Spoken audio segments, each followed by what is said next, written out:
Estamos começando o programa Nosso Direito, que tem a proposta de discutir temas jurídicos de interesse de toda a sociedade. O programa Nosso Direito é produzido pelo Departamento de Ciências Jurídicas, o curso de Direito aqui da Uniara, em parceria com a TV Uniara. Nós estamos recebendo no programa de hoje a honrosa presença de uma ilustre advogada de Araraquara, a doutora Adriana Antonieto. Nós vamos conversar sobre regras de condomínio de uma forma geral e as modificações que o novo Código Civil trouxe neste tema. Doutora Adriana, obrigado pela presença aqui no programa Nosso Direito. Eu gostaria de perguntar inicialmente exatamente essas mudanças. O Código Civil novo, que é recente, tem aí 4, 5 anos de vigência, alterou algumas regras que diz respeito à questão do condomínio. Como é que foram essas mudanças? Muito obrigado pela presença aqui no programa. Eu é que agradeço, muito obrigado pelo convite. A nova lei do Código Civil, a 10.206, mudou no artigo 1331, trouxe o condomínio edilício e fez algumas alterações na lei 4.591, que é a lei de condomínio. Quais foram essas mudanças? Essas mudanças, primeiro o artigo 1331 trouxe exatamente o que significa condomínio edilício. Um conceito, né? O conceito, isso. Então, o condomínio edilício, ele tanto pode ser horizontal, vertical, o condomínio de shopping, lojas, né? Então, trouxe a especificação do que é o condomínio edilício, né? Outra alteração que teve sobre a modificação na Lei 4.591 é a convenção, que tem que ser registrada, né? Apesar de na lei já dizia isso, né? Para ter validade contra terceiro. E na convenção tem que estar especificado todos o que o condomínio pode ser feito. Por exemplo, a multa, se pode ter cachorro, se a empregada pode usar piscina, né? Toda a área comum, a utilização da área comum. Eu ia perguntar exatamente essa questão da convenção. Imaginemos que uma pessoa queira comprar, então, um apartamento em um prédio e ela quer conhecer essas regras desse apartamento para ver se interessa a ela ou não esse negócio. É nesse documento chamado convenção que esta pessoa vai buscar essas regras para saber exatamente o que precisa cumprir dentro dessa legislação interna do prédio. Mas isso, onde é que ela busca essa informação? Como é que ela chega a essa informação, doutora Adriana? Tanto no próprio condomínio, que deve ter uma cópia e deve ser fornecida a cada condômino, né? Como também no cartório de registro de imóveis, onde é registrada a convenção. Quer dizer, obrigatoriamente esse condomínio tem que ter registro no cartório e a convenção também tem que estar registrada no cartório. Exatamente. Essa convenção, ela estipula como é pago as cotas, né, do condomínio, que normalmente é por fração ideal de terreno, né? Então, seria interessante toda vez que for adquirir um apartamento ou uma loja ou no shopping, por exemplo, né?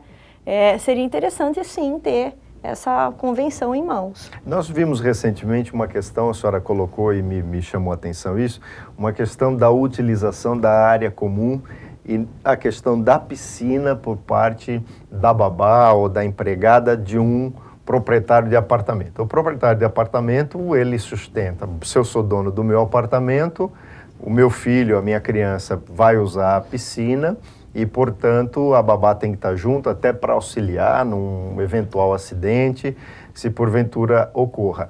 E ele se sente cerceado no seu direito se isso for proibido. Me parece até algo meio discriminatório. Mas, deixando de lado essa questão discriminatória, eu perguntaria, é possível proibir, então, o uso da área comum por parte dos funcionários, dos donos de apartamento, doutora Adriana? Veja, tudo tem que estar estipulado na convenção de condomínio. A convenção de condomínio é a regra que vai reger todo o condomínio. Seja para utilizar a piscina, seja para ter cachorro, seja para ter a multa, seja para que aquele condomínio que faz muito barulho ter a multa. Essa era uma questão também que eu ia perguntar. Tem a multa, tudo tem que estar na convenção de condomínio. Quando se institui o condomínio, já tem que ser feito essa convenção. O condomínio que provoca, então, uma perturbação ao vizinho, faz festa até 2 horas, 3 horas da manhã, e de repente ele precisa sofrer uma sanção para que esse fato não se repita. Como é que o síndico, né, que tem essa função digamos, difícil, vai poder agir no sentido de praticar alguma conduta para evitar que isso ocorra novamente. A função do síndico sempre é a mais triste, né? Mas é a convenção de condomínio que vai regir. Se tiver na convenção que ele pode aplicar a multa, o síndico tem que aplicar a multa nesse condomínio que faz o barulho, que está ultrapassando os limites, né? Porque o condomínio tem que ter regra. Se não tiver regra, não tem condição de se conviver. E como é que faz uma convenção de condomínio, doutor Adriano? Como é que nasce essa convenção de condomínio? Ela primeiro se constrói, depois se faz a convenção, ou o próprio construtor já coloca as regras básicas, ou depois que os moradores vão comprando, vão discutindo e faz depois? Como é que funciona isso? Não, as regras básicas normalmente já se tem no próprio Código Civil, né? Já se tem as regras básicas, mas logo que se institui o condomínio, os condôminos faz uma reunião, que chama assembleia, né? Faz a assembleia e tem que ter 2/3 de aprovação, né? Dessa convenção. E nessa convenção é discutido todos os tópicos, item a item. E o Código Civil, inclusive, traz alguns tópicos essenciais, vamos dizer assim, né? Que são a multa, que tem que ter estipulado, as frações ideais, a cobrança, né? Essa multa, inclusive, por barulho, se pode ter animal de estimação, qual tipo de animal de estimação que pode se ter, né? O uso da área comum, tudo isso já está estipulado no Código Civil. Questão de mas garagem. Tem que ter na convenção. A questão da garagem. A garagem, quando ela não tem uma determinação própria, não tem uma numeração própria ligada ao apartamento, né? A pessoa para onde tem vaga. Como é que funciona esse sistema? Se há um rodízio, se tem como disponibilizar? Às vezes tem até mais carros do que vaga. Como é que funciona? Essa é uma nova inovação também no Código Civil. Ela veio até com uma terminologia abrigo de veículo, que até o legislador utiliza abrigo de veículo, mas que a gente tem que considerar como garagem, né? Que é abrigo de veículo. Então, no próprio código também veio estipulado o uso da garagem. E, inclusive, ela pode ser vendida separadamente do apartamento. Ah, entendi. Essa é uma nova inovação também. Às vezes o sujeito não tem carro. Não tem carro, quer vender, só que obrigatoriamente ela tem que oferecer primeiro aos condôminos. Os moradores do imóvel. Aos condôminos. E só poderá ser vendida a 1/3 fora do condomínio se tiver na própria convenção estipulado que ele poderia estar fazendo isso. Se tiver essa autorização. Isso, se tiver essa autorização. Senão, não pode ser vendida, tem que ser vendida a um dos condôminos. E se um condômino para no lugar de um outro, quando está especificado onde é cada garagem de cada proprietário? Isso também dá problema. Tem. Em Santos, por exemplo, tem um edifício que eu conheço, que são 50 apartamentos e tem 20 garagens. Tem né? menos garagem, tem menos garagem do que o apartamento. Então, a regra lá é de quem chegar primeiro. Perfeito. Quem chegar primeiro tem a garagem. Quem não chegar, perde o direito à garagem. Isso está estipulado? Está estipulado na convenção. Agora, normalmente, os apartamentos já se tem as garagens especificadas. Quando se faz a convenção de condomínio, existe o sorteio, né? E aí, então, cada um fica com a sua garagem específica. E veja, são frações ideais comum. Se tiver como fração ideal comum, não é do condômino, é de uso coletivo.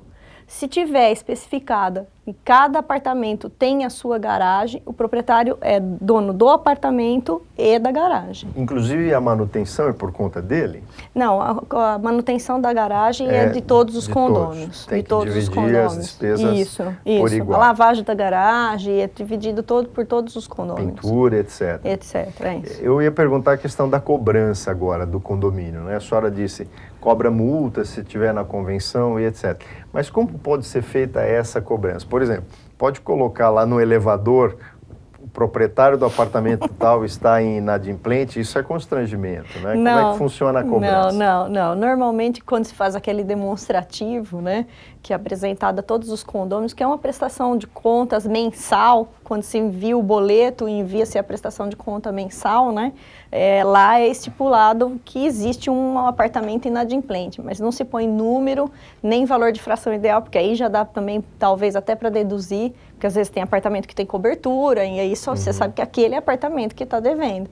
Então, não se põe fração ideal, põe só uma pessoa inadimplente. E cobra na e justiça. o valor. E cobra na justiça. Inclusive com multa. Inclusive com multa. E a multa, existe já a multa estipulada pelo Código Civil também, que é de 2%. Não tem mais a multa de 20%, que antigamente tinha na convenção, né? 20%, não existe mais, é 2%.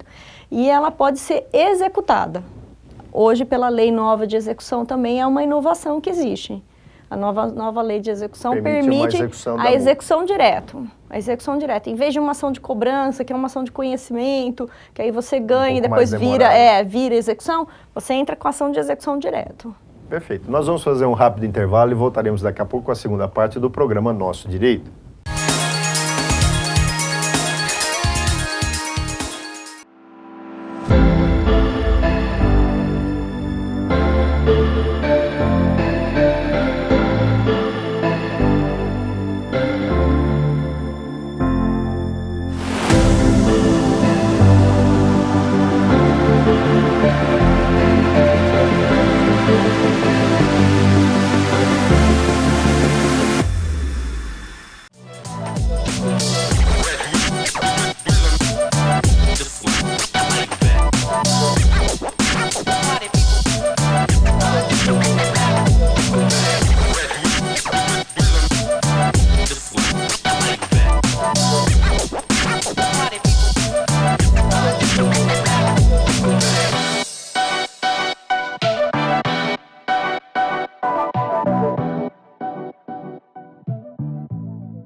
Estamos de volta com a segunda parte do programa Nosso Direito. Programa Nosso Direito que tem a proposta de discutir temas jurídicos de interesse de toda a sociedade. Você pode participar do programa Nosso Direito através do e-mail direito@uniara.com.br ou pelos telefones 3301-7129 ou 3301-7173. No programa de hoje nós estamos recebendo a doutora Adriana Antonieto, que é advogada e especialista na área de condomínios. Professora Adriana, eu perguntaria agora na parte legal, de uma forma em geral, em relação à documentação, a papelada de uma forma em geral. O sujeito vai, compra o apartamento ou compra a casa nesses condomínios, loteamentos fechados ou condomínios fechados, e às vezes ele se preocupa mais com o que está lá no local, se existe, se não existe, do que propriamente com a papelada em si.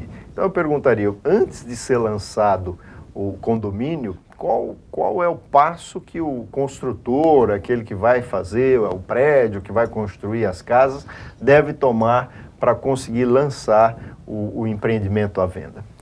Existe a instituição e especificação de condomínio. O que é uma coisa e a outra? Então, que é feito por escritura pública ou particular.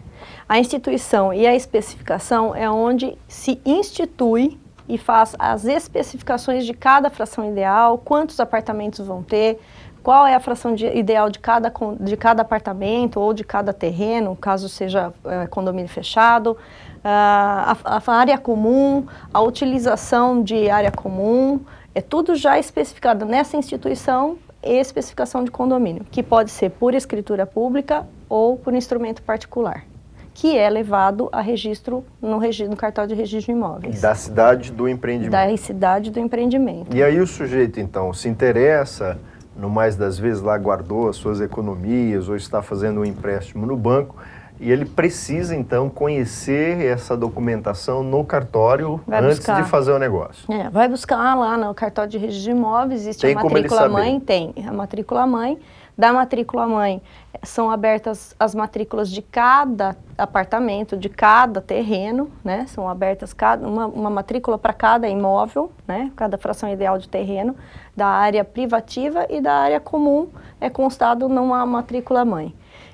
Então, a pessoa que vai adquirir o apartamento ou o imóvel em condomínio deve ir até o cartório de registro de imóveis, pedir uma certidão da matrícula, deve ir até o síndico, buscar um documento de que não se deve condomínio nenhum, porque hoje a aquisição de um apartamento que existe débito de condomínio ou de um loteamento onde se deve condomínio repassado para o adquirente. Quem compra fica responsável pelas dívidas. Anterior. Então, sempre é muito interessante buscar essa informação, uma declaração do síndico de que aquele apartamento, aquela unidade, vamos dizer assim, né, não deve nada. E uma questão que também é importante, saber em relação ao tamanho do imóvel em si. O que consta no cartório tem que bater com o que está no local. Exatamente, tem que ter exatamente tamanho, o que metragem. tem, metragem. Inclusive até a questão de número de garagem, que número a gente de garagem, isso. No primeiro bloco. Tudo tem que estar no cartório de registro de imóveis e exatamente no local como que tem. Então não tem como o sujeito interessado num apartamento, digamos assim, ser enganado porque ele tinha condição de saber o que existia na papelada, vamos falar assim. O que eu oriento hoje é que não se adquira nenhum apartamento, nenhum imóvel que não esteja no cartório regularizado, no cartório de registro de imóvel, porque é muito complicado posteriormente. Existe imóveis aqui em Araraquara tem ainda apartamentos que não estão regularizados e muito difícil de se regularizar. Porque pessoas falecem, que já adquiriram, que são proprietários, porque aí fica um condomínio de fração ideal de terreno sem especificação, sem incorporação, sem convenção de condomínio, sem nenhuma instituição, né? Dentro do cartório de registro de imóveis. Então, o que existe? Existe o fulano, o ciclano, proprietário de X fração, né? Uma porcentagem do terreno.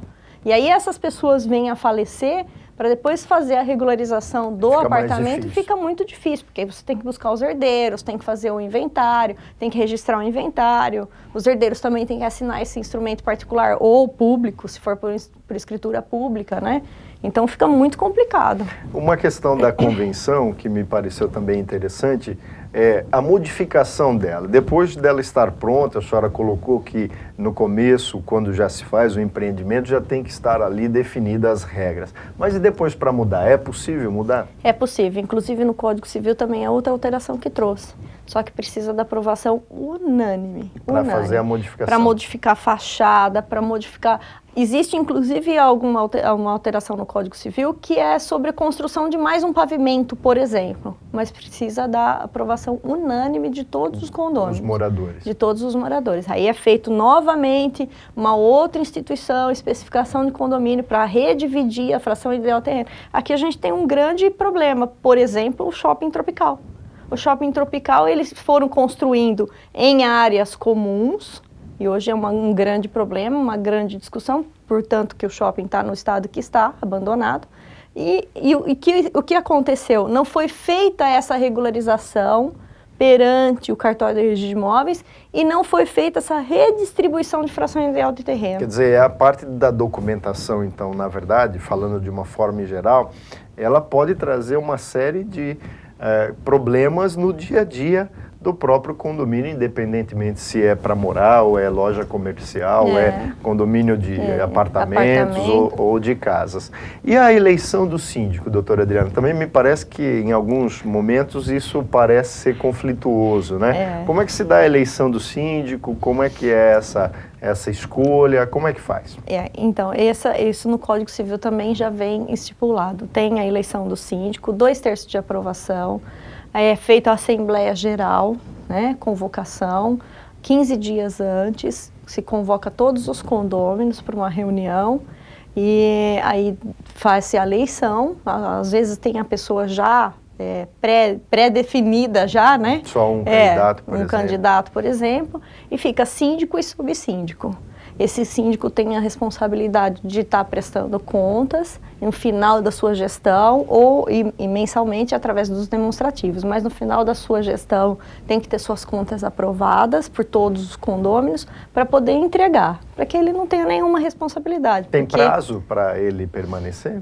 Normalmente são 2 anos, 2 anos. Inclusive o Código também trouxe um conselho fiscal, mas que pode ser alternativo. O condomínio pode ter ou não. Facultativo, então, ter esse conselho fiscal. Isso. E que são 3 membros. Obrigatoriamente, no mínimo, 3 membros. Existem vários condomínios aqui em Araraquara que tem esse conselho fiscal. E para tirar o síndico agora, doutora Adriana, imaginemos que ele foi eleito, 2/3, e agora as pessoas, os moradores estão descontentes. Como é que faz? Existe aí um dos condôminos ou os condôminos faz a reunião também da Assembleia e destitui ele por aprovação também de 2/3 do condomínio. Também para destituir o síndico. Caso ele esteja fazendo uma infração grave, lógico, né? Mesmo ele tendo o poder de ele marcar essa assembleia, ele não marcando, os moradores marcam essa assembleia. Os condôminos têm esse poder de estar marcando, sim, essa reunião para destituir o síndico do cargo dele. E o síndico tem direito a uma remuneração?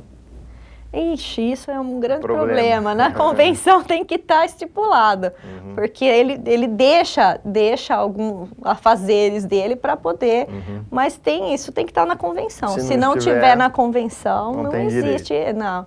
Inclusive, esse é um outro tópico interessante.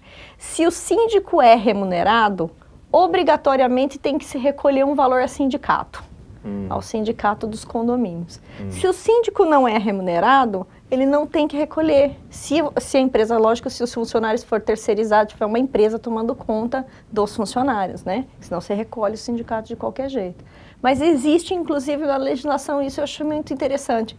Se o síndico é remunerado, ele tem que recolher, mesmo que ele não tenha nenhum funcionário, o funcionário seja todo terceirizado, mas tenha só ele remuneração, ele tem que recolher para o sindicato dos condomínios um valor que é mandado ao boleto, anual, inclusive. E esse valor do síndico também tem que estar, se ele for remunerado, tem que estar definido nessa convenção. Nessa convenção. Ele não pode achar que ele merece ganhar XY. Não. Na convenção tem que estar estipulada. E pode ser alguém de fora que até não more no condomínio? Pode inclusive ser uma empresa terceirizada para ser síndico. Contratar uma empresa nesse sentido. Pode sim, pode ser terceirizado. Doutora Adriana, nosso programa está chegando ao final, mas para que fique então uma dica para o nosso telespectador, aquele que for então adquirir algum imóvel que esteja dentro de um condomínio, seja condomínio de casas fechado, seja um condomínio horizontal de apartamentos,